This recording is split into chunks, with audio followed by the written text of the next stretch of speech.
Together with my fellow hosts, we want to thank you all for joining in to kick off the first ever Creative Mornings for the Great Lakes. Creative Mornings, as it started in 2008 and continues to grow globally, gathers folks around stories. We celebrate the voices of our local creative communities and find togetherness over that. Rather than just zooming with our own cities, let's find the story and celebrate the community here in the Great Lakes region. Community is not bound by physical space. We are not just one venue. And figuring out that this year feels especially good.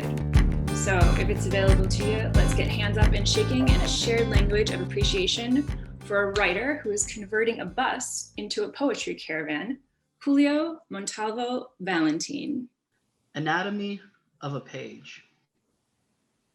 Heavy with punctuation, with indented language, reflections give frame, for only a good reader can count the number of times your heart has folded in the gutters.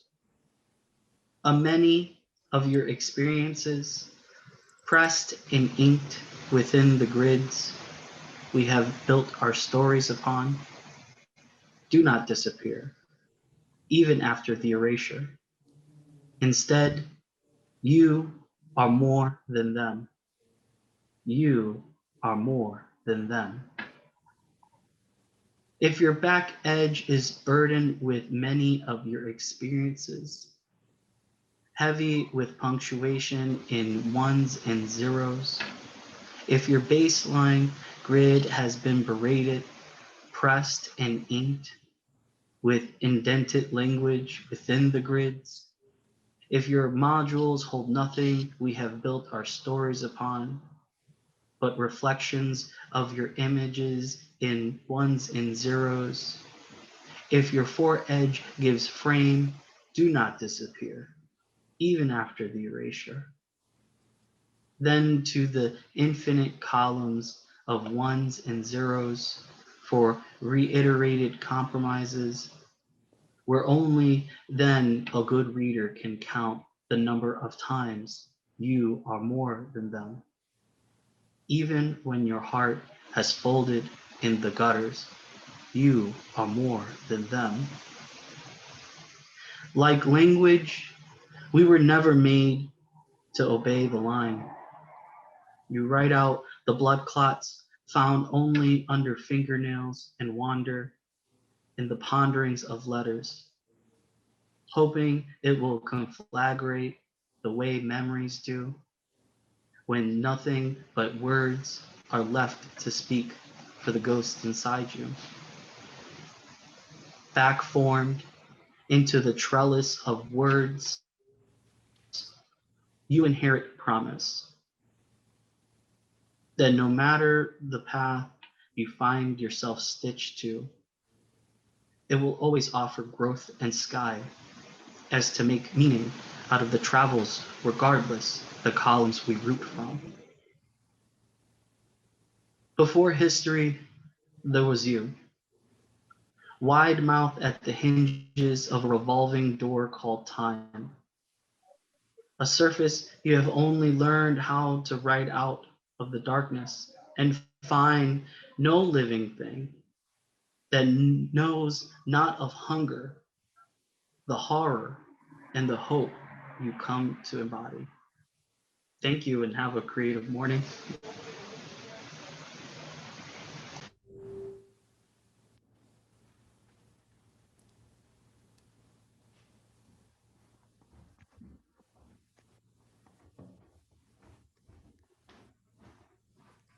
Okay, thank you so much, Julio. Can we make some noise like Great Lakes? Like, let's wake up in the morning. Let's make some loud claps and put it into the chat. Thank you so much for waking us up and bringing such beautiful poetry to our Fridays today.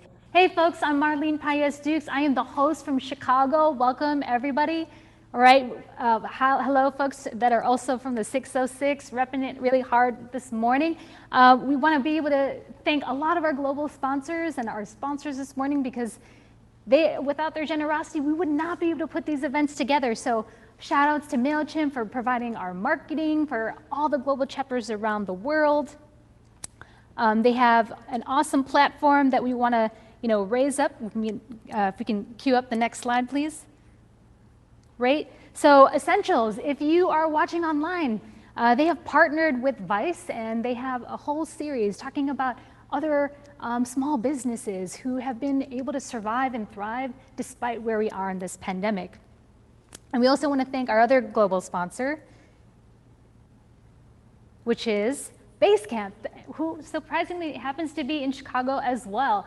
Thank you so much for being our project management tool, keeping all of our chapters really organized every single month. And they also have a great platform for email, which is called Hey. And if we can go to the next slide. Yes, you also want to listen to their podcast. There's a really good episode about an email that changed some of the founders' lives. So we're going to put it into the chat. Definitely listen to it. And we want to thank some of our other sponsors that are all over the Great Lakes as well. Okay, so the first person that I want to be able to thank is the space that we are in right now, Wildman Boiler and Tank. So I'm going to bring Kelly O'Sullivan into the stage right now, who's going to tell you a little bit about this space. Thanks so much. Sure. Hi, I'm Michelle O'Sullivan. I am a partner and director of events and studio here at Trope. We are a boutique publishing company focusing on emerging artists, creatives, storytellers, and influencers. Moreover, in the photography space, we're proud to publish books, produce films, create experiences, all focused on new narratives that deserve a lot of new attention and different perspectives. All of our work can be found at trope.com, and you'll see our books and prints there, as well as Trope Reader, which is a topical blog from all of our photographers and offering varied perspectives, on how they see the creative world. As Marlene said, we're here at Wildman BT, which is home of Trope. It's a 12,000 square foot iconic Chicago factory that we renovated over the last 2 years into a new space for creative manufacturing. And we welcome all creatives to produce their own film and video and events, as well as private events and experiences here at Wildman. So thanks so much to everyone at the Great Lakes, and I really appreciate being able to host Creative Mornings. Cool, and thank you so much, Kelly. That was, or Michelle and Kelly. That was so awesome. Thank you again. So yeah, let's give a shout out to all of our local sponsors. We move on to the next slide. We want to thank Northwater Production. They're an awesome creative agency out in Cleveland. Also they're an Emmy award-winning agency as well. Thank you to Kendra Schmidt, who is rocking and providing accessibility this morning from Deaf Access Services.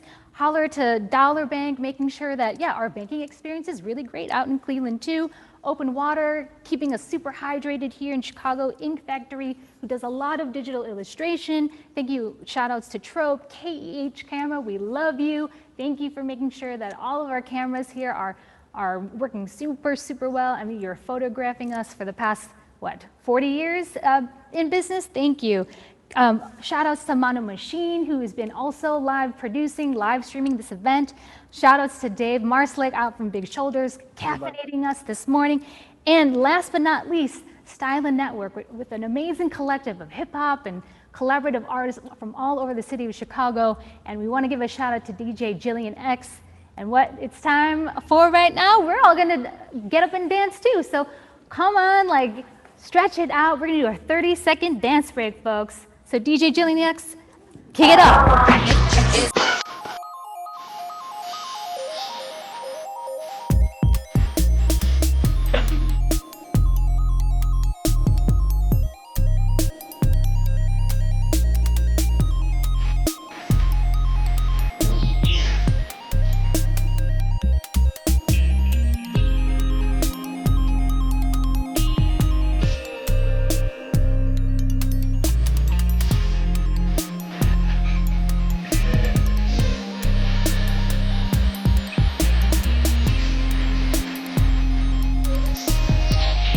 Thank you so much for dancing with us. I'm going to bring it over to Toronto with Ivan Ruiz. Ivan, over to you.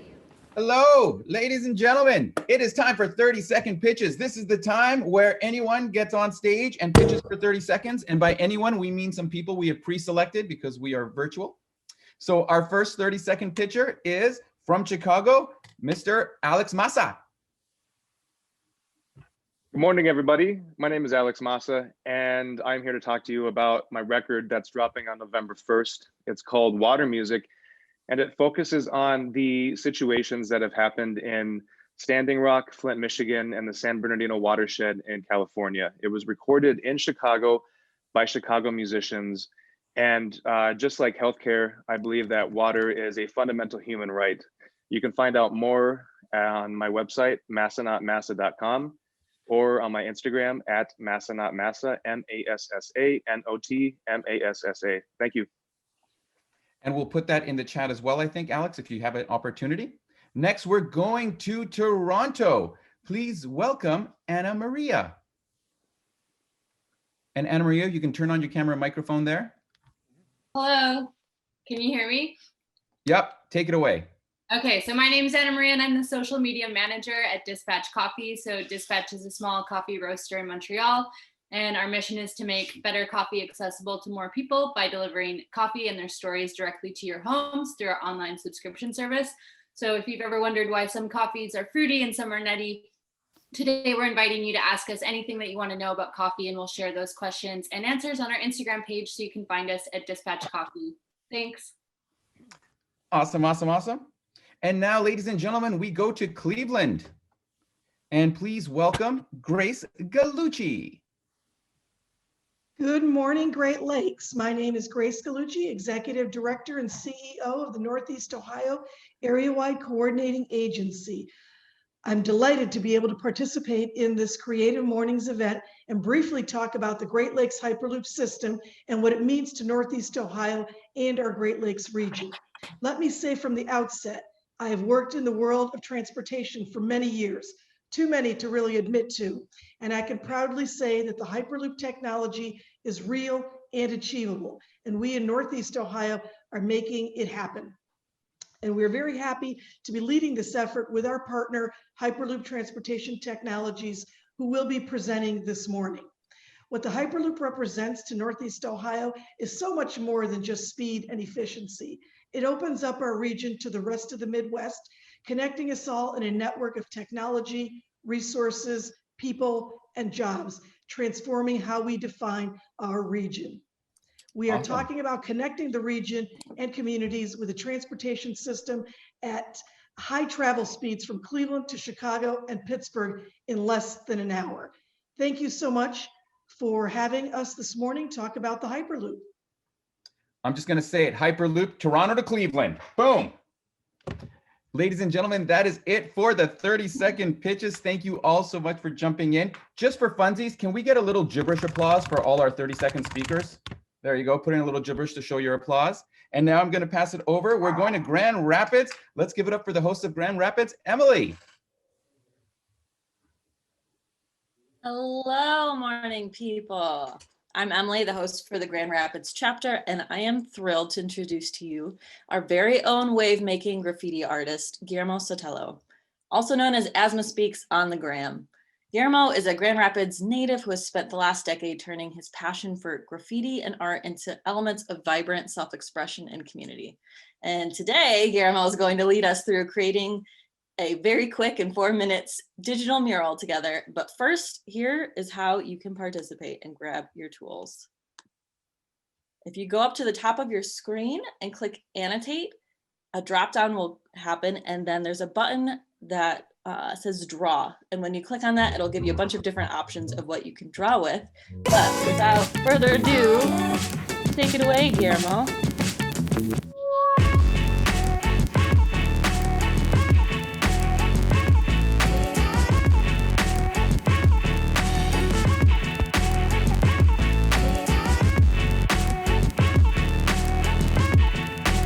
Definitely feel free to start exploring with the tools while Guillermo goes off of mute.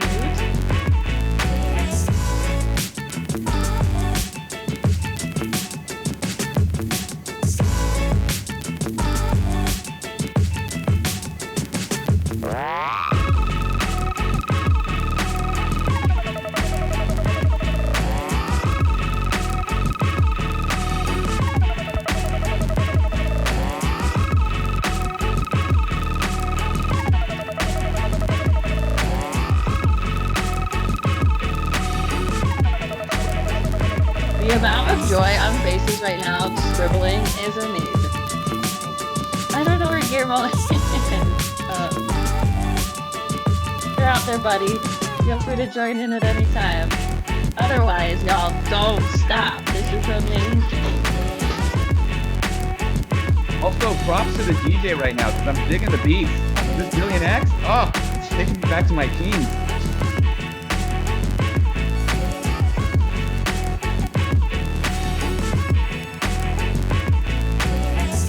Oh no, Guillermo just texted in and said that his connection dropped. Computers, technology, y'all, we are doing our best.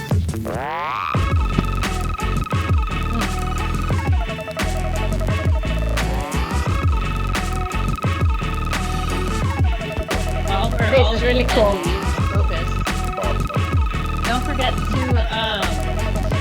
vote in a couple weeks. That's another edgy and great thing to do as a community.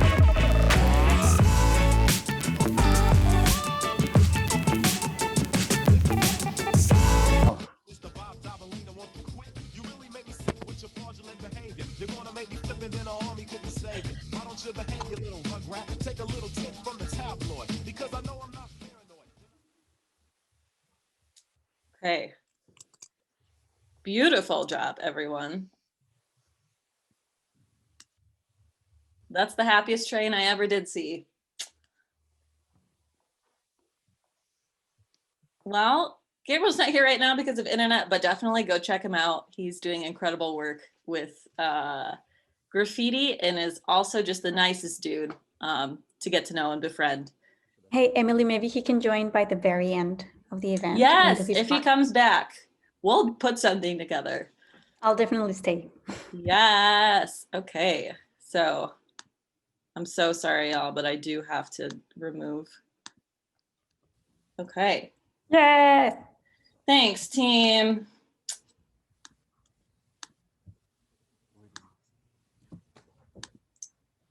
Next up, I want to chat to you guys about our field trips. I'm so sorry. Where are we at? Guillermo. Nope, it's time for breakouts. How did we get all the way over? We're going to stop sharing. Yvonne, let's just hit it Yeah, up. no worries. Okay, everybody. Thanks. Thanks, Yvonne. No problem. Listen, mistakes are gifts because we all had more time to draw. And speaking of we all, so one of my favorite parts of Creative Mornings was always getting to meet people. And so what we're going to do right now is in a moment, everyone is going to be sent into a breakout room with about 10 people. You're going to have about 4 to 5 minutes to kind of meet each other and chat with each other. And we have 2, 3 even questions that we'll see for you all to discuss to get the conversation going. Okay. Remember them, pick them. We'll put them up on the screen later. I'm even going to put them in the chat after I'm done, but it's just something to get you all talking. So here are the 3 questions that you're going to talk about when you go into your breakout room. First, everyone say hello. By the way, I just learned that. That's hello and sign. And here are the 3 questions you'll talk about in your breakout rooms. Number 1, if you had to visit all of the Great Lake Creative Mornings, if you did an amazing road trip, what combination of transit would you use? I mean, I would take a boat across the lake and then an electric skateboard because I'm now too old to skateboard. And I don't know how far away you guys are from each other in America, but that's one. Question number 2, what does your city need more of in terms of transportation? What type of transportation does your city need more of? I think Toronto needs like more electric skateboards. And then what type of transit don't you have in your city that you wish you had? Surprise, I'm gonna say electric skateboards. All right, can I get a double thumbs up from everybody? If you understand the questions, you're ready to go in the chat, make sure your cameras and microphones are on. And when we are ready, Nick, we can send everyone into a breakout room. Hey folks, and if you need ASL services in your breakout room, let us know in the chat. We will be sure you are in that room with our interpreter, Kendra. Kelly, thank you so much. Thank you so much for that because I even said the sign thing. Thank you. Always on the ball. That's really awesome. So ladies and gentlemen, some of you may have you may have seen an invite to go into a breakout room. You can just push join. And for my co-hosts, if you get thrown into a breakout room, you can jump back out or you can push later.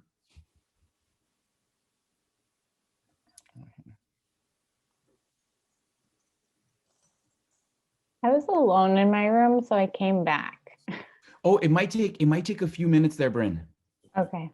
So Bryn, it's no big deal. Nick, if you go into the breakout rooms, and you may know how to do this, you can actually just assign Bryn to a different room. You'll see her name in the main page. And if worst comes to worst, Bryn, and everyone else who's still in the main room, we can have our discussion here. Okay. So if you're still in the main room and you haven't seen a pop-up, not to worry. We can just start chatting here. We can all just go around the room and say hello. Oh, I can go back. I think I can go back. Yeah, try it I'll out. try and go back. I'll see if there are people. Try it out. And for everyone that's still in the room here, this is mainly, I think, CMTO people, but some others too. Judy, hello. Martha, hello. Drea, Allison, hello. This is hello in sign. Good morning. I like that. Creative morning. How are y'all doing? Let's talk about transit. Transit. Who wants to get electric skateboards? That's what I'm saying. Not my thing.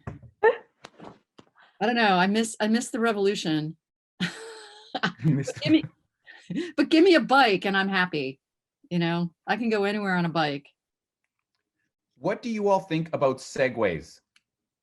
I think they're kind of goofy. Like they're like an accessory.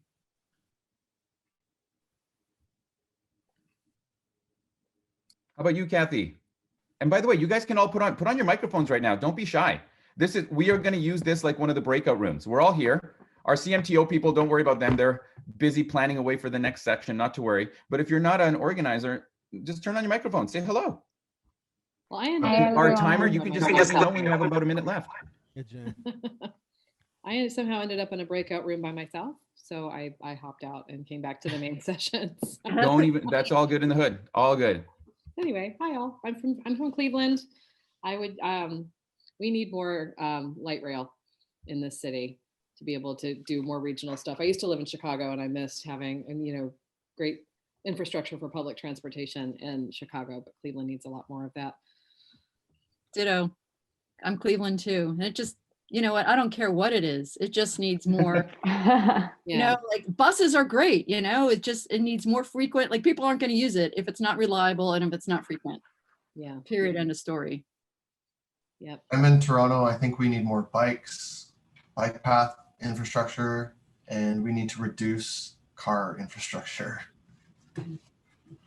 Big time. Dylan, I'm also in Toronto, hence the thing.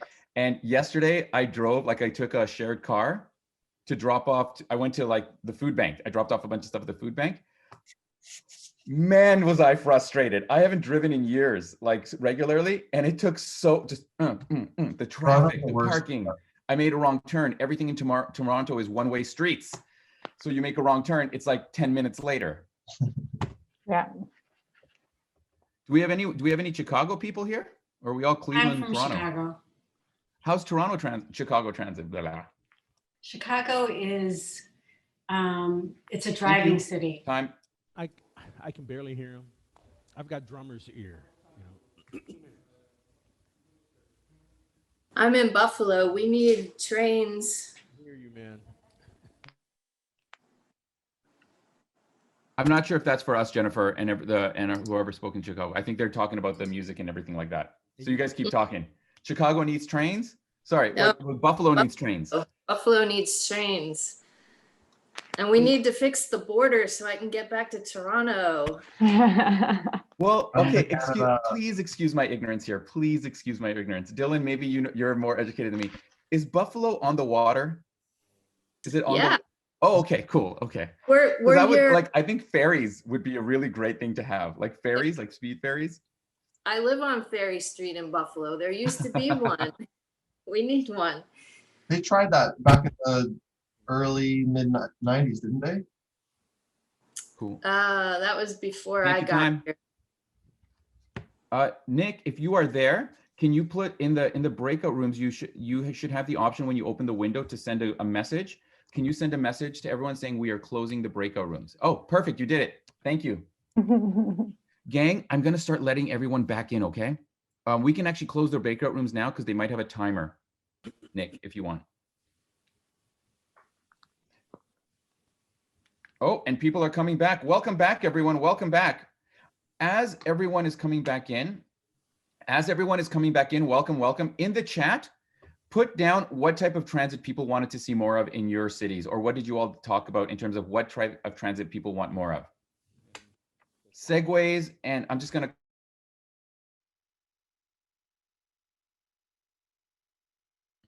welcome back, everyone. Welcome back. As you are coming back into the main chat, let's put down what type of transit you all wanted to see more of. We're going to do an unofficial poll. What's the type of transit you want the most of in your city as we're all coming back? Let's put that in the chat. Biking, Uber Kids, trains. That's right. Everybody keep coming back in. What type of transit do you want to see more of? And I'm going to say right now, I'm very disappointed that I don't see electric skateboards. I was hoping for more votes for electric skateboards. There's no skateboarders in the room. Once you get 40 years old, you can't skateboard anymore. We need the electrics. Thank you, Dylan. Thank you. No one wanted to state the obvious, Ivan. That is awesome. That's sign for awesome. Thank you all very much. I hope you all had fun meeting with each other. And now I'm going to pass it over to Anna Marie, our CM host from Detroit, to lead into our next section. So awesome. It's Anne Marie. I can see how that would be confusing, but no worries. Anne Marie, 1,000 apologies. I still love Detroit. You're amazing. No worries. Hi, everyone. Thank you so much for being here. It's amazing to see all of the Great Lakes coming together. I am here to introduce Jan and Greg Thompson. They are their husband-wife duo that formed Humankind. They are known as Humankind Quest on Instagram, so check them out. They were originally going to be spending 2020 traveling the world, but like many of us had to divert their plans. So they came home to us to Detroit. So we are very lucky to have them back here. And they wrote this beautiful song that you're about to enjoy specifically for this event. And it's beautiful and amazing, as are they. Hope you enjoy them. So please kick it over to Jan and Greg of Humankind. Hi, everyone.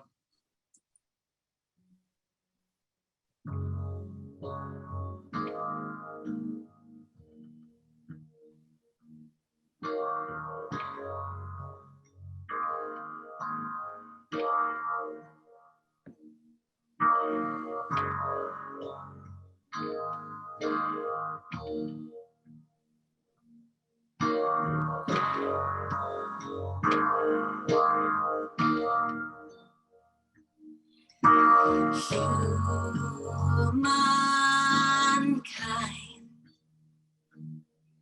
is what we'll find. Humankind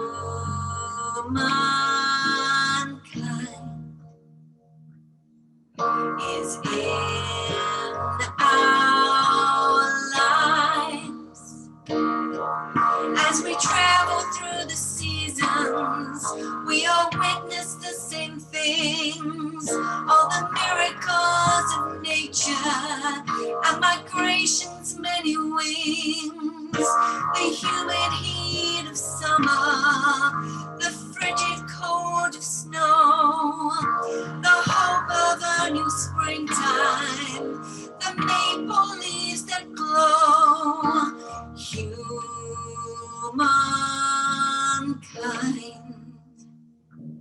is what we'll find.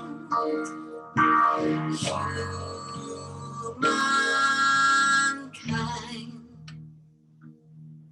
is in our lives.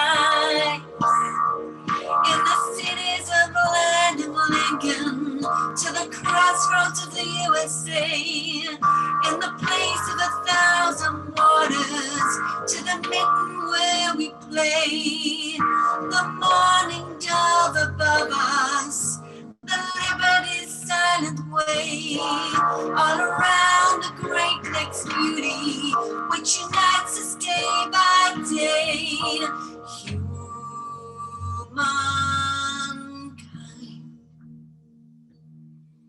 is what we'll find. Humankind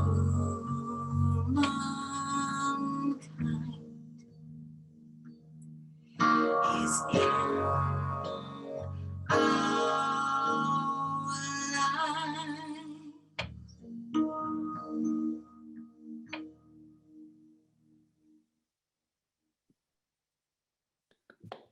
Thank you. That was Humankind. Thanks to Jan and Greg. Beautiful, beautiful, beautiful. Please go follow them on Humankind Class on Instagram. Thank you. I'm going to kick it over to the beautiful host of Grand Rapids, Emily, to you. Hey guys, it's me again. I loved that music. Let's just keep clapping on our own time. You guys, I can't believe you wrote a song especially for this event. We are beyond lucky. Thank you. Thank you. Next up is a raffle, and not just any raffle, the best kind of raffle for morning people, a raffle for coffee. But what we need you to do is to get your virtual background up if you have one. And we're going to have our mods go through and look at them for a couple minutes. And they're going to pick out 6 different winners. We have 6 bags of coffee from each of the participating Great Lakes cities. And while they are looking through all of these awesome virtual backgrounds, I'm going to go back a couple slides to talk about an amazing field trip. So we're excited to tell you about an awesome virtual field trip out of Chicago. It's called Visual Note Taking 101. And this field trip will whisk you away to Ink Factory's new studio in the Avondale neighborhood of Chicago. In this workshop, you'll learn the 2 things most often requested from their workshops, the basics of developing your visual library and how to approach composition. You'll also get a sneak peek at their visual communication studio and their favorite tools for visual note-taking. This workshop is designed to be energizing, engaging, and for all skill levels, which sounds amazing. When is it? Next Monday, the 28th of October at 11 a.m. Central Standard Time. There's going to be a link sent out from your host of your own chapter, so look out for that. Now back to coffee. All right, guys. 6 winners Hey, are happening. I have 6 winners. These are so hard to choose from. Can we see the gallery view because we're not seeing the background? Yes. Okay, thank you. Winner number 1 was near and dear to my heart. It was a Simpsons background from, I took a screenshot, Sonia Baldes. I'm gonna butcher that name. I'm really sorry about that, but Sonia, I loved her Simpson background. I also loved Kyle Baptista from Toronto. He had an analog background. He had all the flags of these CM mornings. So that was really awesome. I was feeling Sammy Ari's energy. I think his background said, "I am busy," which I'm like, that's great. I want that for my background. I also loved Mandy from Ypsilanti, Michigan. She had a great, really fun background. And then Julie from New York City, she had an analog background. She's still here. I saw her earlier. I think so. And how is that 5 so far?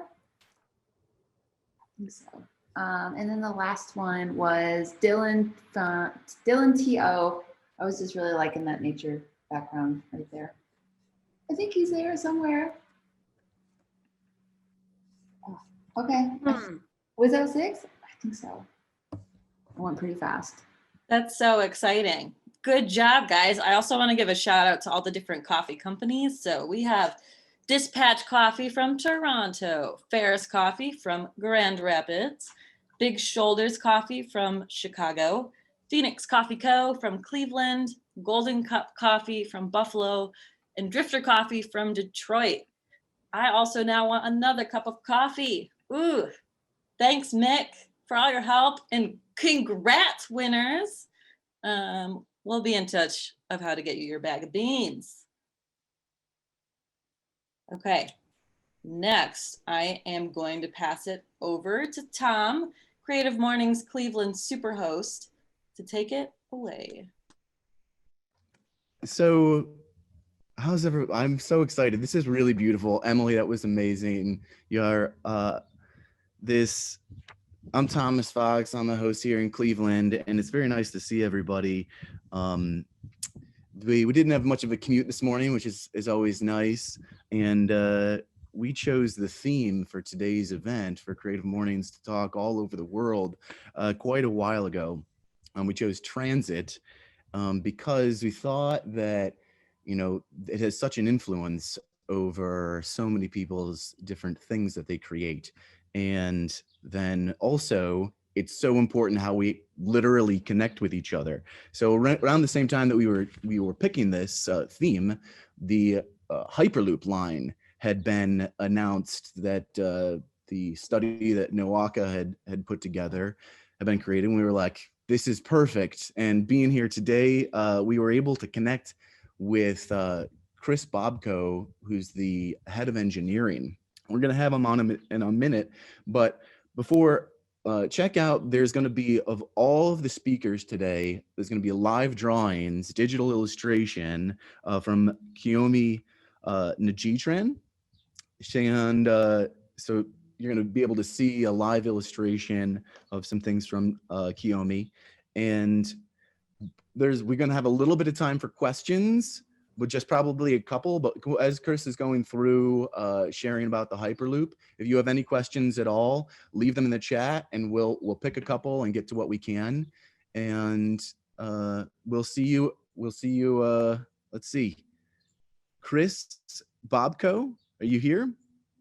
Good morning, everyone. I am. All right, Chris, take it away.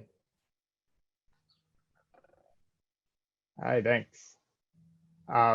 This is Chris Bobko, Head of Engineering Integration at Hyperloop Transportation Technologies, or Hyperloop TT. Thanks for having me. Emily, I'm going to try to grab the control from you.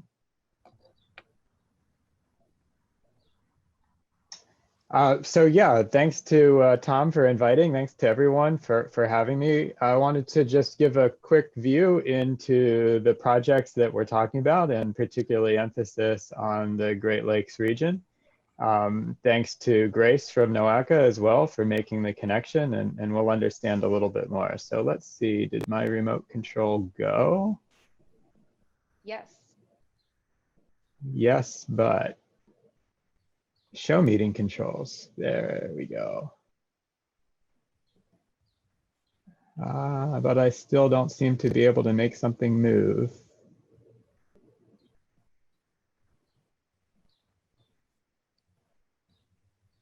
Ah, there it is. Nope, it went away. Emily, do you mind if I just tell you next slide? Will that work for you? Yeah, thanks.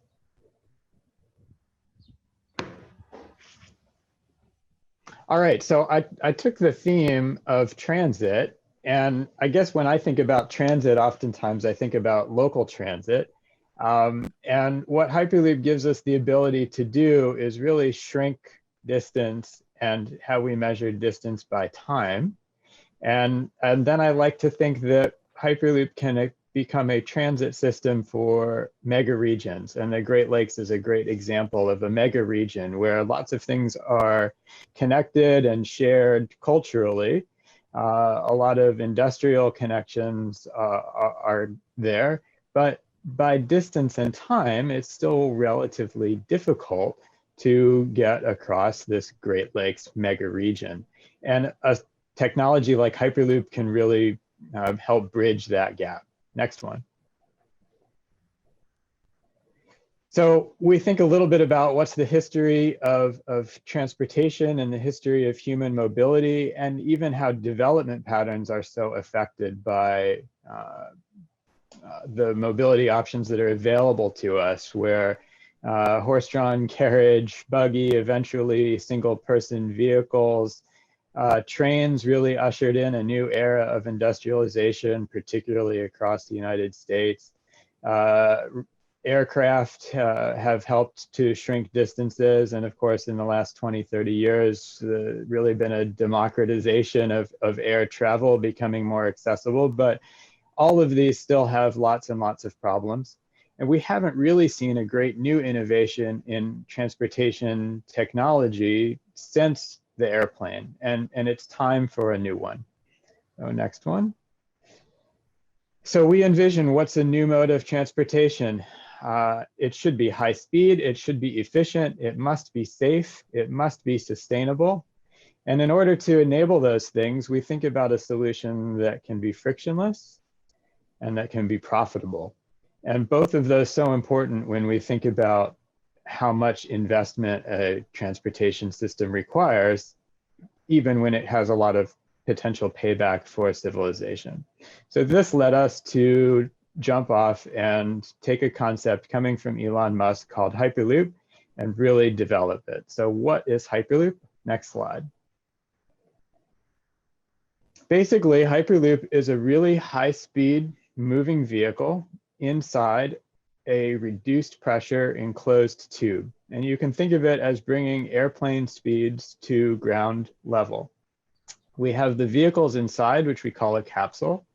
These capsules are levitated with a passive magnetic levitation technology that just requires a movement of the train over, or the capsule over the track, which really helps increase our efficiency, reduce the frictional drag. We are inside a tube, so that tube encloses a reduced pressure environment. We're a couple 100,000 feet above sea level in terms of the equivalent atmosphere. That environment is fully enclosed, of course, to help contain that pressure, but it also gives a lot of advantage. Many transportation delays happen because of weather issue, because of traffic issue. By really controlling the process, you get to control what's the reliability of the system. Everything is electromagnetic, so emission-free, all electric powered, and we have the ambition to collect energy from the system as well as use. So we try to make ourselves net energy positive, more energy delivered back to the grid than we take, and do a lot of system optimization that really enables us to minimize the operational cost. Next one. Gives us an opportunity to really reimagine what it means to be a passenger inside this kind of environment. So we've thought carefully about what a station environment can look like, how you access. The idea should be that kind of on-demand transit that you walk into the station and there's a capsule waiting to go to your destination that will depart in just a couple of minutes. Once you're on board that capsule as well, very human-centric design. We've worked a lot on the interior experience, the interior passenger, making sure that you feel comfortable and safe and secure. And one of the technology is around these augmented windows. So you see a virtual view of what's outside, or as you see in the picture below, whatever kind of interactive experience that you might be able to provide to passenger is something. Next one. Of course, the sustainability is extremely important. And so when we looked at designing the system, we tried to really think carefully about this and compare with other modes. So the graph on the left shows you an energy consumption per passenger mile as a function of speed in 4 classic modes. The car, which is what most of us are using to get around our world every day. And it's good for those kinds of short trips, but we know it's very inefficient and relatively slow. Trains are great for moving lots of people, and they can get pretty fast. The TGV in France, the Shinkansen in Japan, but they also do have a physical speed limit. You have airplanes, which take you that farther distance, but we also know those are quite inefficient. And it leads us again to this idea: Hyperloop can be faster than the high-speed train, at the speed of airplane, but with that energy consumption and emissions associated to the high-speed train.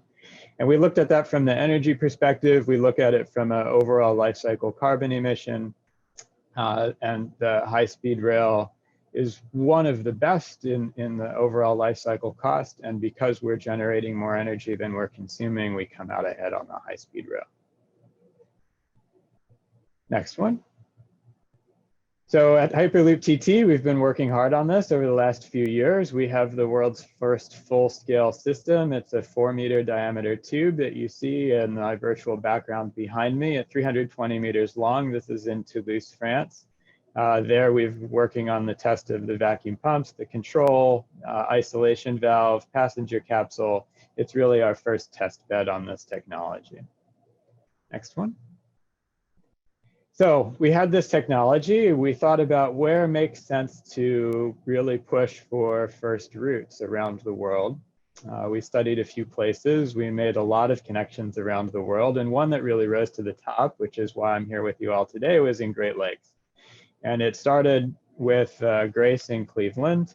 And we really thought this is a really interesting corridor. And why is it so interesting? Well, there aren't really good reliable transportation networks between these except for the highway system. And by car, a trip between Cleveland and Chicago can take you more than 5 hours. A trip between Cleveland and Pittsburgh can take you more than 2. It's pretty annoying to drive that long. There's not really good train infrastructure for passengers, at least. There are airplane links, but these kinds of distances with airplane links mean that you often are spending more time in the airport at the gate on the tarmac, waiting to take off than you actually are in the air. It's the most inefficient part of the airplane flight is when you take off and land and taxi. So really huge opportunities. There's a lot of these kinds of opportunities around the world, but this is a really particular good one. So you see here the idea that driving trip between Cleveland and Chicago more than 5 hours, getting down to about 45 minutes. That drive between Cleveland and Pittsburgh more than two hours, getting down to less than half an hour. And this is what I mean when I say we have this idea that we have transit for a mega region. So we thought this was a really good idea. We brought it around, we pitched it. Next slide, please. And it enabled us to start a public-private partnership with our company, Hyperloop TT, a Great Lakes Hyperloop consortium of lots of local industry and regional stakeholder. We formed this public-private partnership specifically between Hyperloop TT and NOACA, the Metropolitan Planning Organization in Cleveland. Some of our executives there, you see Representative Capter looking on as we signed this, and we agreed to do a feasibility study. So next slide is the feasibility study, where we do a few things. We look at the site and do some preliminary route analysis, which we need to understand where we put station, what the ridership numbers are. We did a technical and financial feasibility study, including benchmarking construction and operation costs with a contingency. And we really went through the whole cost and schedule analysis following a benefit cost methodology dictated by the US DOT that would see if this project would be eligible to be part of a USD project. We had a draft release in December of 2019. It's 160 pages. You're welcome to go check it out. I encourage you. It's actually not that heavy of a read. It's very interesting. And we think it's the most comprehensive feasibility study of a Hyperloop system that's ever been released. It went through months of public comment and peer review. And we have a final release scheduled for this month. And the latest I heard was we're going to maybe do an event, I think in December, to really mark that release. But here's some highlights. Next one. So again, we looked at the different routes and a couple different cities that can be added. And the idea here is that each of the capsules would mostly be a point-to-point operation. So if you were going from Cleveland to Chicago, the capsule itself would not need to stop in Toledo, but we could also enable a trip between Cleveland and Toledo. Next one. The big upshot of this is that the study shows that a system can be profitable. It costs a lot, like any infrastructure project. It's a big number on that approximate capital cost. But what's really exciting is that because of the low operational cost, because of the revenue opportunities that a Hyperloop brings, we don't think it needs any operating subsidy. So usually in transportation projects, you can get some federal dollars to build, and then the states or local regions are sitting holding the bag to operate it from year after year. In fact, it provides you a $30 billion operating profit over the project life. If you look in the cost benefit or benefit cost ratio for US DOT, it comes up way above 1, 2.2, and there's an economic return. So this really allows us to give private investment a role to play because it's a very attractive infrastructure investment play. So this would continue this idea of the public-private partnership. Next one. Of course, any new transportation infrastructure has a huge regional economic impact, and we don't want to forget that either. And this is how usually we pitch transportation projects, not because they make money, but because they have a regional economic impact. So this one does both. It makes money and it has the regional economic impact. So a huge number of jobs, property value around these increase, gives an expanded tax base. And really this kind of technology impacts during the construction phase and during the operation phase, many different industry.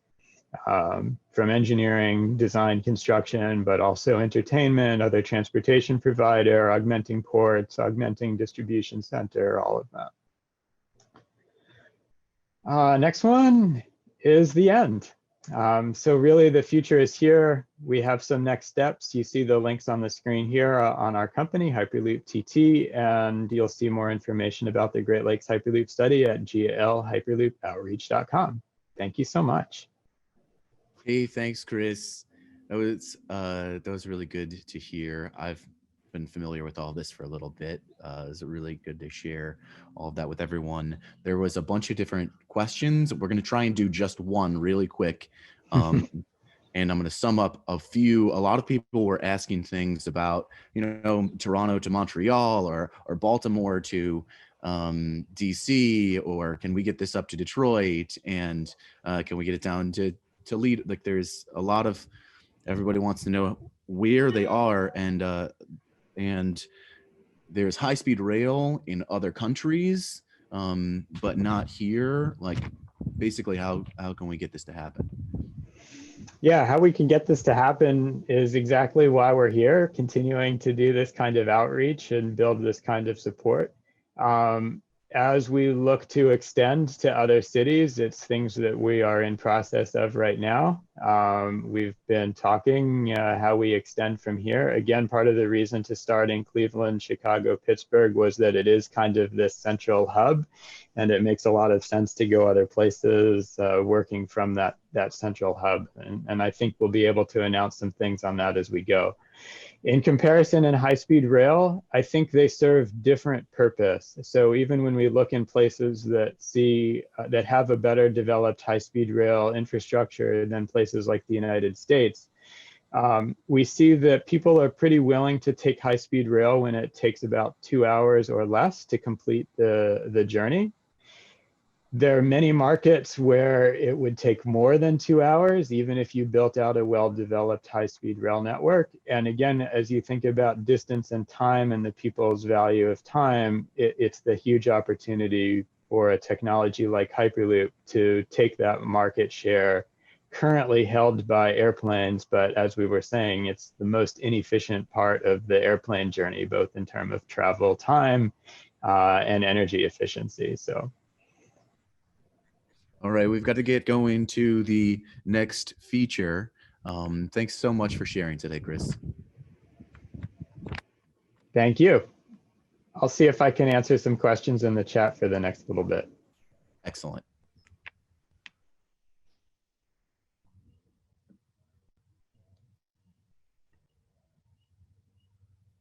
So the next feature is, so I believe, oh, are we going to show Kiyomi's illustration?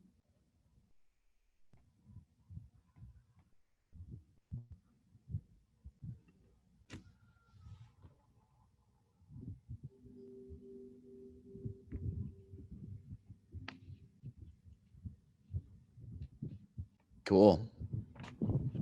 And we're going to share these illustrations Kiyomi's going to be doing illustrations of each of the talks, and we'll share these with everyone after the event today. But we do need to get moving on. And the next feature that we have is Olivia is next. Trivia Yes. Transit. Yes. Transit trivia. Here we go. Everyone shake it out. We're going to the next thing. We're going into our transit trivia. Get excited, get your thinking caps on, and let's go. So the first question we have today, if someone can switch my slides, how many gallons of water are in the Great Lakes? Think about it. Put your thinking caps on. This is an open book test. Yes. Okay, let's have those answers come in on that chat. Okay, we have some answers that are vague. You're almost getting there. Let's keep going a little bit higher. Yeah. Okay. We're getting closer. Okay. Oh, I think we just got a winner from Louisa, Toronto.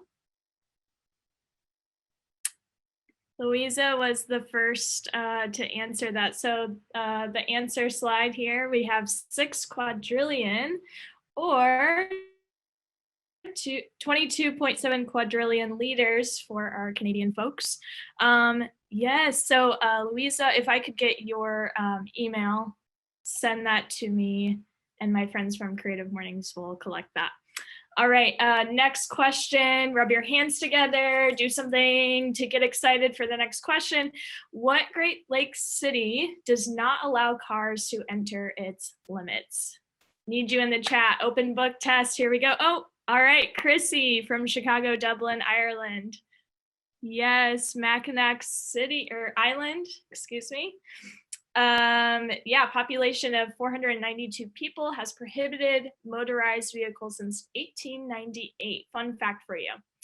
Both of you guys will be winning a free ticket. Yes, to Ink Factory. And Ink Factory's workshop that you will be able to go to is a visual illustration workshop. They'll walk you through some simple visual goals, setting strategies to help you focus on your plans and stay inspired. And you do not need to know how to draw or take visual notes to participate. So congratulations, you guys, and I will be passing this over to Mar.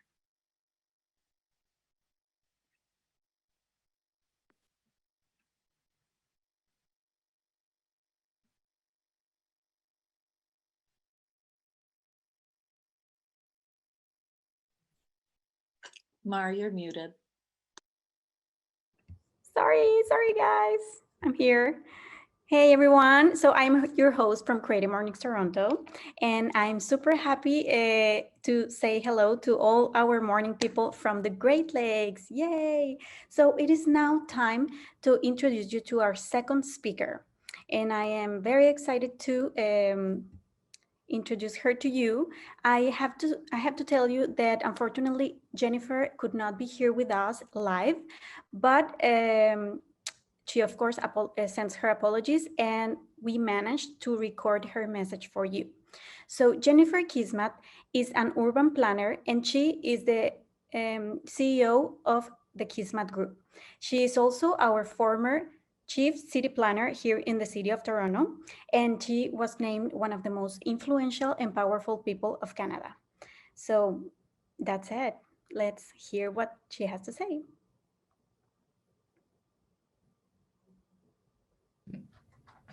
Hi, everyone. Thank you, Mar. I'm absolutely thrilled to be talking to you today, and very sad that I'm not here in the live format, but that's the weird thing about Zoom. It might seem almost the same. As Mar indicated, I've had the fabulous experience of working both in the private sector and in the public sector, and in the public sector most recently as a chief planner in the city of Toronto. And I want to talk a little bit, the theme of course is transit, but I want to talk a little bit about the notion of the moment we find ourselves in history right now, because this is a weird moment, and it's a weird moment for so many different reasons, including the fact that we're on the cusp of probably one of the most historic and important presidential elections in America that, that might happen in our lifetimes. But then also, of course, there's the challenge of this global pandemic, which is upending a whole series of assumptions that we've had about the world that we live in and how we will move forward in the world that we live in today. When I began as a chief planner in the city of Toronto, I was a vocal proponent for a very clear vision of the future. And that's a vision that was based on inclusion and sustainability and livability and transforming our cities away from being places that are designed around cars to being places that are designed for people, places that are designed for walking and cycling and transit and livability and community life. And the amazing thing is, in the city of Toronto, of course, we're a city of 2.9 million people, and we continue to grow very rapidly. And we are a city of neighborhoods. We are a city where people, you know, when you say, where are you from? People say the beach or Roncesvalles or North York, but there's a neighborhood that we associate with where it is that we live. And I think what's so important about that is it demonstrates that you can live in a very big city and still be very connected to the fabric of the place around you. The idea I want to talk about this morning, which is this idea of being an advocate, is really critical, I think, in this moment in history. And I'll introduce talking about this by first saying that I hope at least some of you have seen The Social Dilemma. Because The Social Dilemma, one of the really big takeaways that I took from that movie, other than turn off your notifications, is that if you can take the most creative, the brightest minds of our time, and you can assign them to a task. But if that task isn't linked to a vision of the future world that we're seeking to create, who cares? You know, the like button is a phenomenal invention of our time. And we know that, and it was one of the things that's so profound about The Social Dilemma, is because we're actually hearing from people who are at the heart of creating the technology that all of us rely on for our everyday lives right now. And essentially, we were hearing a mea culpa. They were essentially saying, look, we did these things, but now they're actually being used in a way that's creating division, that is sowing really the seeds of the worst of what we see in humanity. And this is why I go back to this notion of being an advocate. And whatever your job is, whatever that you do, and I was accused of being an advocate because I was a proponent of cycling. I was a proponent of transit-oriented communities, and in particular, investing in transit in the neighborhoods that are least connected to the rest of the city, which tend to be our poorest neighborhoods. And it's interesting now, watching The Social Dilemma, looking at this moment of multiple crises that we see, a crisis of leadership, a crisis of climate, a crisis of a pandemic. And it becomes clearer to me than it's ever been that no matter what we do, we have to have clarity about the world in which we are participating and the kind of world that we are creating. And in the absence of firmly locating ourselves within a really clear vision of the future that we're seeking to build and seeking to create, there's a risk that the work that we are developing and the work that we're creating can actually be used against us, can be used against the great human project. And so when we think about cooperation and erasing borders and creating communities that are fundamentally sustainable, which means they're not based on cars, they're actually based on very, very low carbon forms of transportation, which primarily is going to be walking, which means we need density and we need a mix of use. But it also means that we're going to create transit that is really a tool for facilitating the 15-minute neighborhood, meaning a place where you can do a whole variety of things. Even if you're in a city of 2.9 million, you can do a whole variety of things within walking distance of home. if we're going to deliver on that, we actually have to evaluate what we're doing every day and ensuring that what we're doing every day is linked to a bigger vision. And for me, that bigger vision has always been about community, inclusion, sustainability, social justice, good governance. All of these pieces need to come together, and the work that we do needs to be evaluated in relation kind of every day as to whether it is delivering on what I keep referring to as the Great Human Project. And I see cities as being a part of the Great Human Project. And the Great Human Project is about, well, at this moment in time, it's actually sort of about survival. Are we going to survive? But it's also about inclusion. And in our best moments, the Great Human Project is about thriving. Are we creating places in a community, in a world where everyone has the opportunity to choose, like to put your best foot forward and to thrive? And the risk, of course, is that our governance is designed in such a way that we don't have the opportunity to thrive. That, you know, some people are kind of snuffed out, that don't have the same kind of voice in the process. The risk, of course, is that we design our cities in such a way that we exclude people either by the design of our housing or the design of our transit or the design of our economy. That's a phenomenal and incredible risk. There's a risk, of course, that we don't thrive because at a very basic level, the air we breathe is detrimental to our health. And we saw this really clearly during the first phase of the lockdown. One of the things that happened very quickly was that air quality went up in our cities because we were driving less, we were commuting less. So I want to kind of link together for you. These are, in some ways, they're kind of random thoughts, but they're thoughts that are very much driven by this moment we find ourselves in history.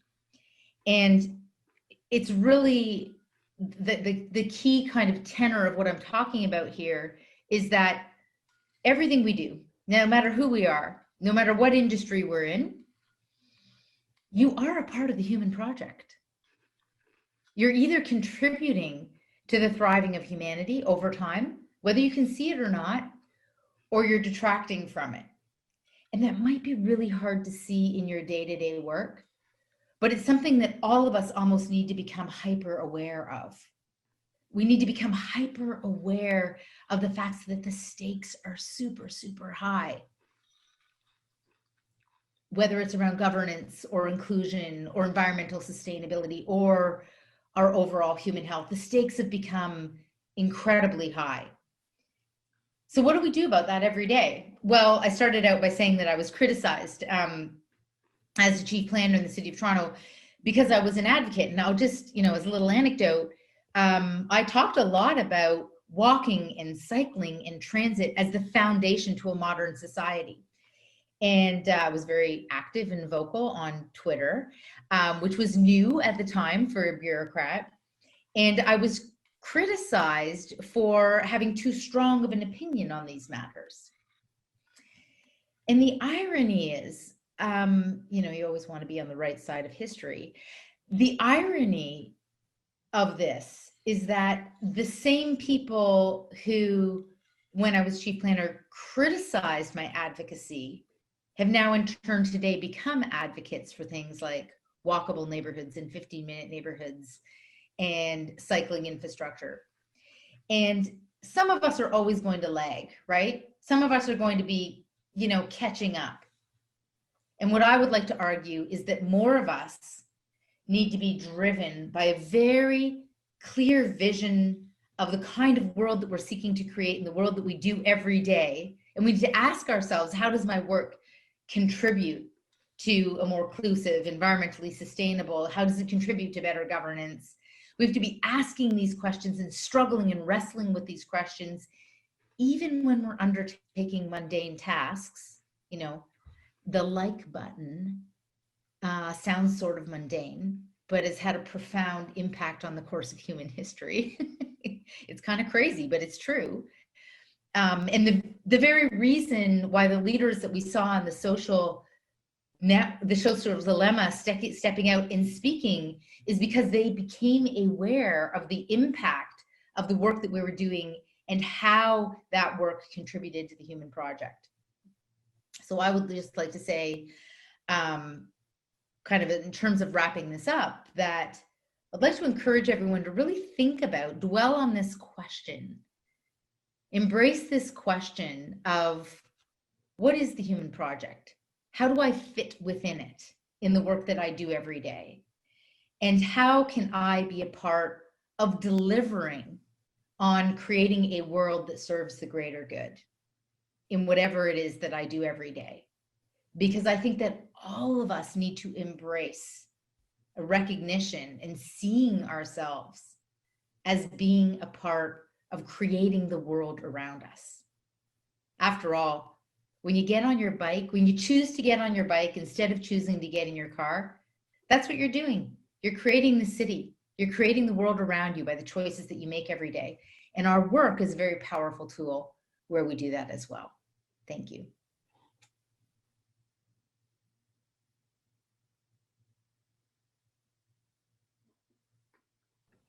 Yes, yes, yes to all of that, right? Give me some just hands for Jennifer. I will make sure she sees this video. And if you have a message for her, just drop it in the chat. She is such an inspiring woman. And I'm so glad that people like her get to the top. And I just wish that she keeps just pushing the world to make it a better place for all of us. And before we pass it on, can we look at Kiyomi's illustration about Jennifer's? I just want to, like, I cannot see, it's too small. Can we pin that? And then we'll have, like Tom said earlier, all these in digital formats for distribution to all of our participants later with a little bit cleaned up details. Oh my God, you're so good. Thank you, Kiyomi. So now it's time to pass it over to Gabe de la Mora. Gabe, are you here? Hello. Delamora. I am a photographer on the Creative Mornings Chicago team. And this month for our transit theme, we wanted to throw a photo contest giveaway with our sponsor, KEH. And so our theme this month was transit, and we asked you guys to, for 2 different gift cards, either tag a friend in the comment section or share some of your street photography with us. And so if we can go to the next slide. Our $50 gift card winners are Julie Elisa Flores and then Hello Elizabeth. Congratulations. And the next slide will be maddie-mason.jpg. Thank you for sharing your photos with us. And that'll be all. Hey folks, it's Marlene Paez-Dukes up in Chicago over here at the Great Lakes. We are wrapping up. Thank you so much for staying with us to the very end. And I'm super excited to be able to introduce our last speaker. He has traveled the world in over 48 different countries. He's performed for multiple orchestras as well here in Chicago and also places abroad like in Belarus. He's also performed with several Grammy Award-winning artists and jazz musicians like Slide Hampton and Dizzy Gillespie, like some of the greats, and he's also a professor and wants to be able to mentor the next generation of musicians. And it's a very special time, folks, because as a part Filipino, our speaker today, it is also Filipino Heritage Month in October. So, Filipino folks in the crowd can make some noise too. So let's give a really, really big, warm Great Lakes welcome to Ernie Adams.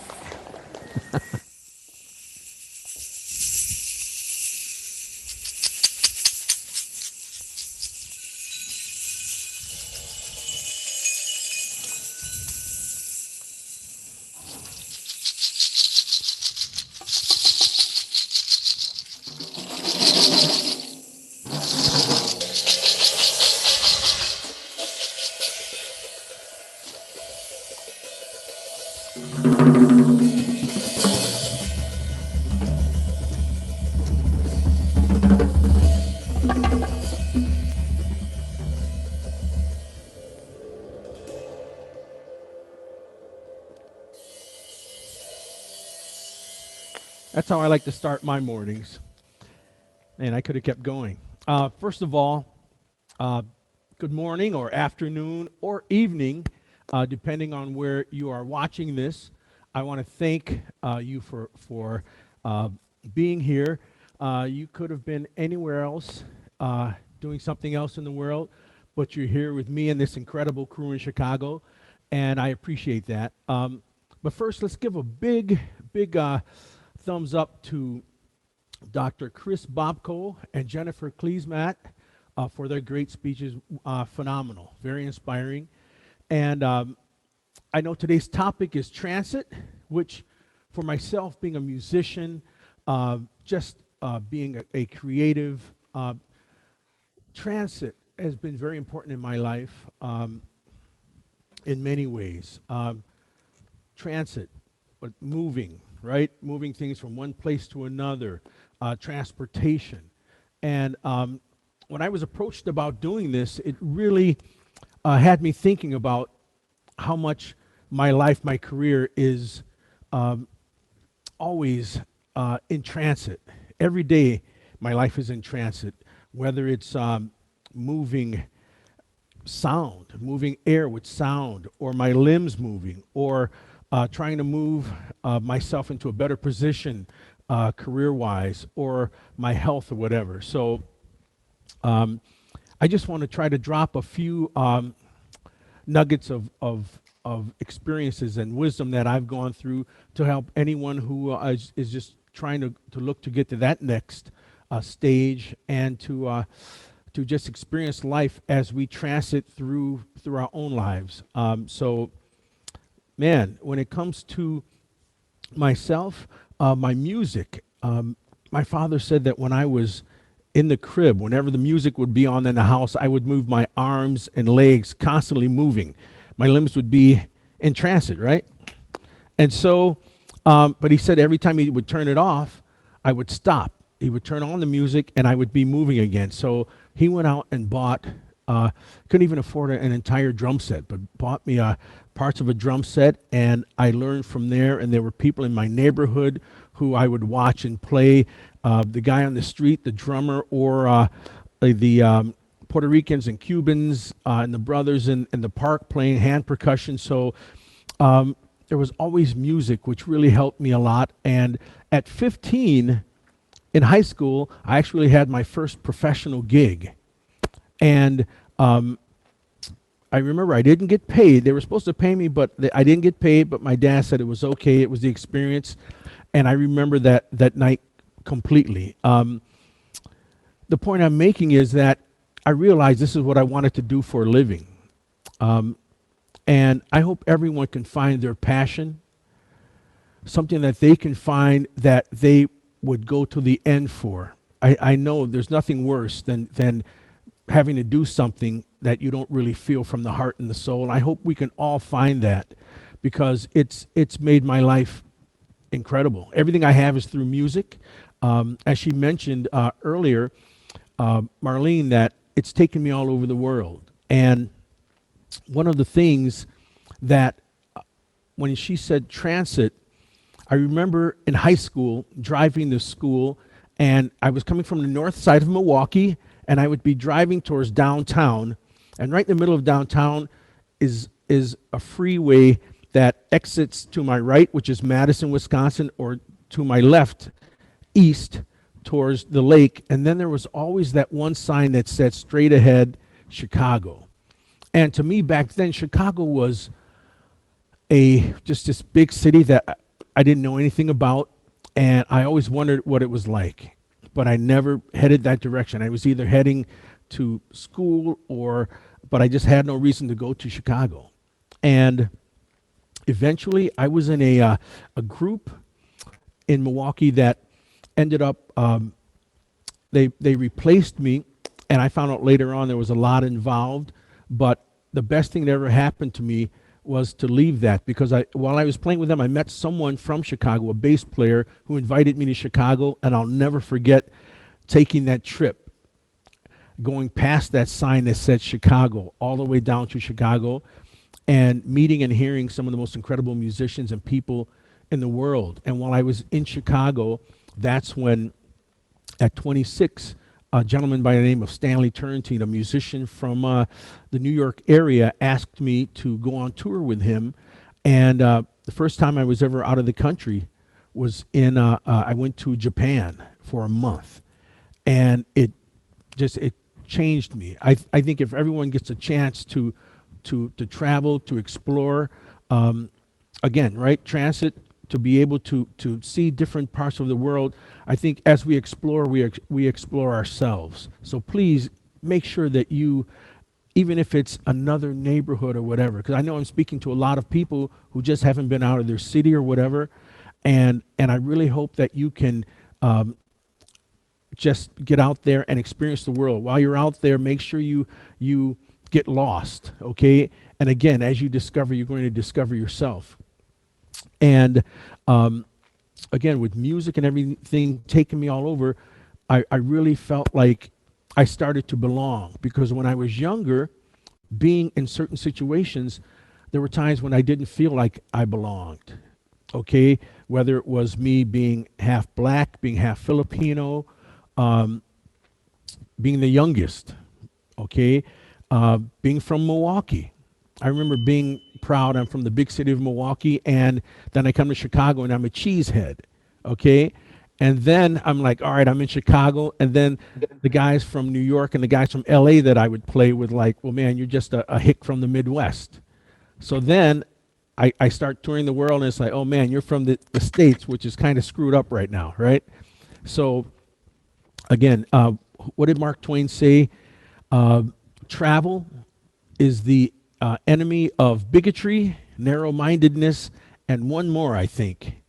And I really found that to be true. Again, it's helped me so much to meet incredible people, and I hope to meet a few of you, or many of you watching today in my travels, or if you get a chance, and it's not I didn't plan on doing this, but check out my website, ernieadamsmusic.com. Please connect with me, and I hope to catch up with you. Would love to talk with you. But again, going back to maybe not feeling a part of like being a part of the group, you know, feeling different. Embrace those differences, okay? Everyone in this room right now with me, incredible people, but they're all different. And again, embrace those differences, because that is what's going to make you unique, okay? I used to try to sound like every other drummer, and I had tons of people who enjoyed my drumming, okay? But when I decided to be me and to create for myself, that's when I realized that I may not have had as many people who enjoyed my music, but now I have a few people who loved it, okay? Be an individual. And sometimes there's going to be some fear involved in that. And I remember being a kid playing these little snare drum etudes. I got to play some more. You have to play things like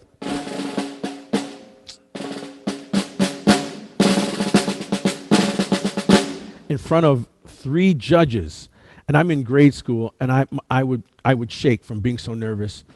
And then through high school, playing with professionals, different people, and I realized that my life changed when I learned these 2 words, and excuse my language, but these 2 words, fuck it. Really, really, and I mean it in a good way, not in like, oh, I don't care, but like, hey man, it's time to go, and I'm going to give it my all. And you remember, you can't enjoy yourself if you're nervous. Okay, I was speaking with a couple people about being nervous, and I finally learned to say, look, I'm nervous, but I understand that, but I'm going to take that nervousness, take it in, swallow it, eat it up, and then push it out. And I tell you, it's changed my life. I got to play again. I hope you don't mind.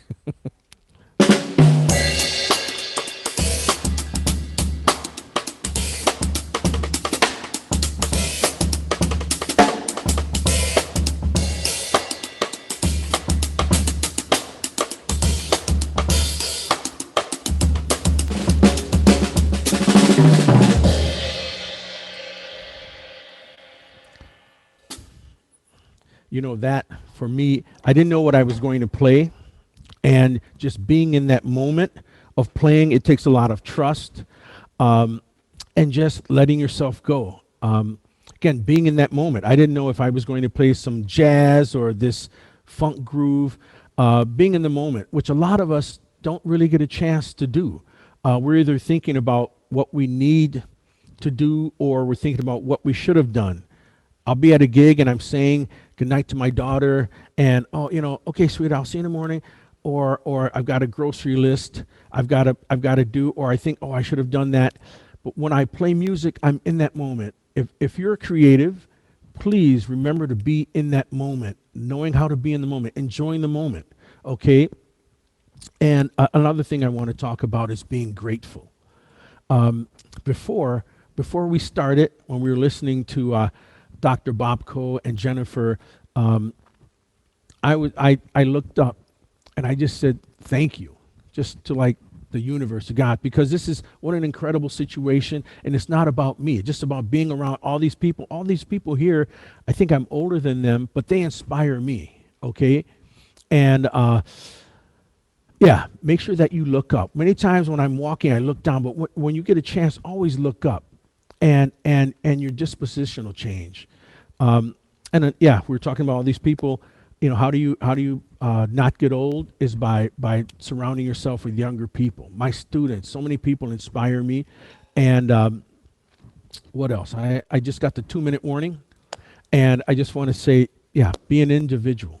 Okay, don't be afraid to be an individual, which is going to cause you to be alone, not lonely. Some of my most incredible moments of growth as an artist, as a person, was when I would spend 6, 7, 8 hours a day by myself, maybe just practicing. That happened in college, and that happened a few years after college, learning how to just enjoy being with yourself. I also just want to talk about giving back. Okay, for me, again, I'm older now, but my growth is being able to give back to people who remind me how I used to be, have the energy, and just to look up and go, wow, I can't wait. Now everything is serious, and it's work, and which I love. But younger people, they remind me how I used to be, with the energy and the wonder and everything. So make sure you give back. Okay, as I teach, I learn. Okay, as I give, I receive. So what else? I think we're down to a minute. And I just want to say, let me play. How about that? Let me play some more.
Woo.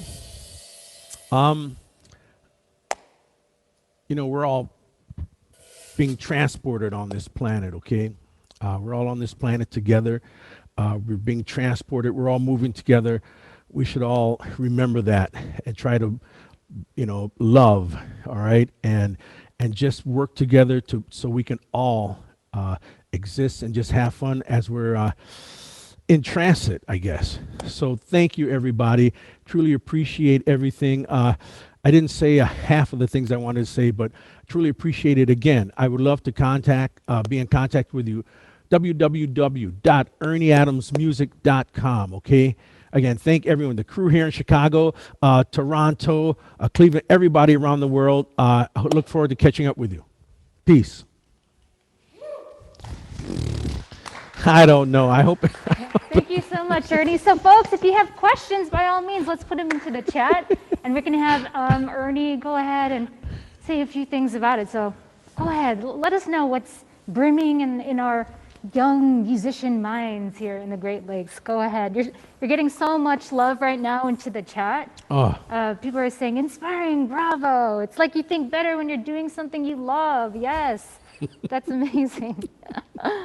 All right, let's see. Wow, a talk. Yeah. I got drums in my heart is what people are saying. Yes, thank you so much, Julio. Yes, and Allison also loved the Mark Twain quote, so that's great. Yeah, folks, questions. All right, so the first one is from Tristan from Chardon, Ohio. Asks, how did you develop a skill for playing the drums? You know, that's one of those things that you just immerse yourself in. You don't think, you feel. I'm classically trained. I studied, but I think the great thing is that I started playing and enjoying my art, my craft from within. I didn't think about my technique yet. I just started playing from the heart, and I just made it a part of me. I never said that I'm going to be this. I just thought this was the natural thing to do, is to play music. And so that's what basically, because I loved it, I would do nothing but practice, read about it, listen. And yeah, that's it. That's all I can say, really. Great. So Alex asks, who or what have you been listening to over the past few weeks? Oh, wow. Great question. On the way here, I was listening to Diggable Planets, cool like that. You know, I play so many different styles of music. I grew up playing jazz. I love jazz, but I always have to say I have to have a side of funk, hip hop, you know. But I also need like an appetizer of some Afro-Cuban or African music or Brazilian, all the rhythms. What else I've been listening to? Been listening to McCoy Tyner. Great recording, some jazz, some hip hop, some funk. Whatever really, you know, I've been listening to Holt's The Planets, Mars, the Bringer of War. Check that out. It's classical. And the beautiful thing is that whenever I listen to music that I need, and I say need, it lifts my spirits. Remember to have music there that can help you, because it's rough out here right now. It's hard. And music changes my entire psyche, my molecular structure when it's right. Okay, the last question is going to be from Jessica Littlefield. She says, you mentioned that you missed some things you wanted to say. What was one point you wished that you had? One point that I wanted to say. Let's see.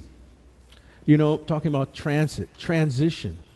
We're all heading towards that transition at the end of our lives, you know, and there are people in our lives that have made that transition, people close to us, and remember, they're not a father or mother or grandparent who has passed. They're now your ancestor, okay?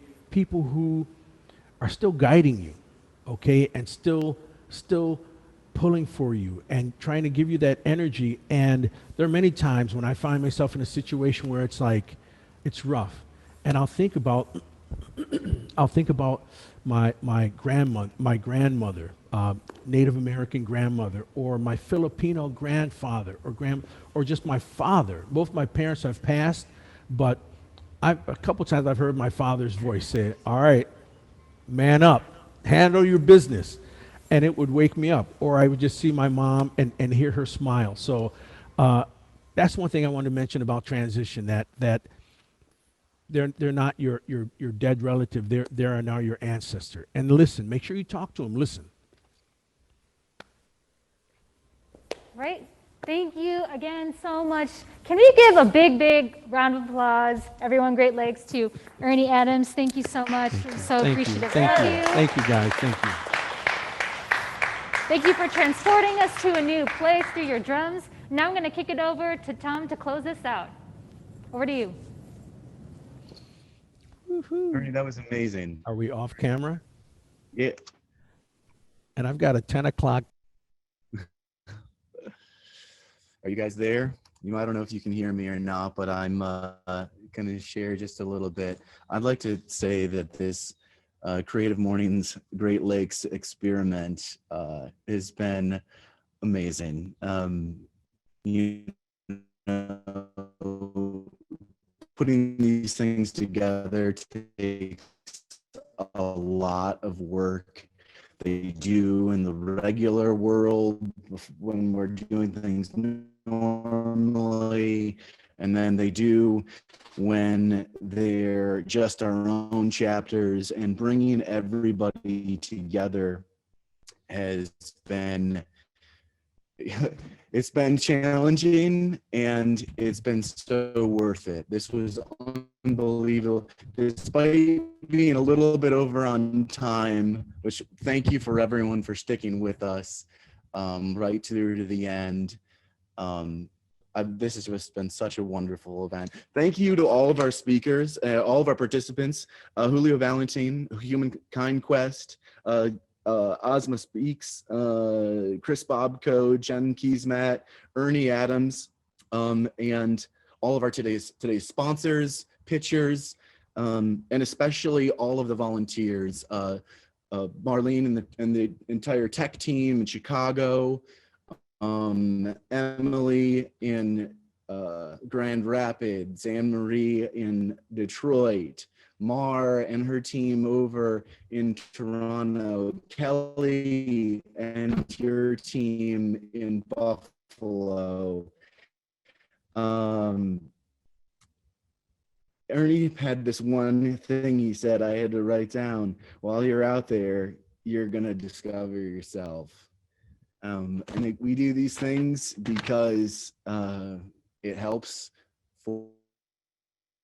for us to inspire each other, and it's just beautiful to be a part of all of this. And